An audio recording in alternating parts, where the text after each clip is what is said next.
जय शिवराय, जय मराठा।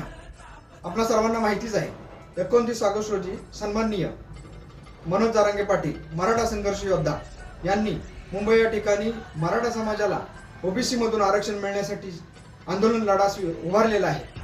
या आंदोलन लढ्यासाठी आपण सातारा जिल्ह्यातून जावळी तालुक्यातून मोठ्या संख्येने उपस्थित राहून हा मराठा समाजाच्या हिताचा उन्नतीचा जो लढा आहे, मराठा समाज हा नेहमीच दातृत्वाच्या भूमिकेत राहिलेला आहे। कोणाकडे काही हिसकावून घ्यावी ही त्याची वृत्ती नाही, परंतु मराठा समाज हा पूर्वीपासून शेती या व्यवसायात अडकला असल्याने त्याच्या आर्थिक उन्नती मिळाल्या पाहिजेत, नोकरीमध्ये संधी मिळाली पाहिजे, त्याच्यासाठी शिक्षण हे उत्तम शिक्षण मिळाले पाहिजे। आणि शिक्षण मिळवण्यासाठी ओबीसी मधून आरक्षण जोपर्यंत मिळत नाही तोपर्यंत शिक्षणामध्ये मराठा समाजाला संधी उपलब्ध होणार नाही।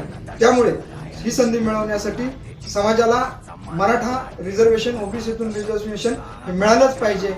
आणि मनोज जरांगे पाटलांनी जी भूमिका मांडलेली आहे की संबंध मराठा समाजाला ओबीसी मधून आरक्षण व सगळे सोयऱ्याची जी नियम आहे, अट आहे, ती त्यामध्ये घालून त्याप्रमाणे आरक्षण मिळालं पाहिजे। त्या आंदोलनामध्ये आपण सर्वांनी मोठ्या संख्येने कोणतीही कोणाचीही अपेक्षा न ठेवता स्वतःच्या हिमतीने व स्वतःच्या आर्थिक नियोजनाने या मुंबई येथील लढ्यामध्ये सहभागी झालं पाहिजे। आपण कोणाच्याही मदतीची वाट न बघता उलट आपणच आपल्या चार बांधवांना कसं आपल्या सहकार्य लाभेल या पद्धतीनं नियोजन करून या लढ्यामध्ये आपण मुंबई या ठिकाणी गेलं पाहिजे, उपस्थित राहिलं पाहिजे।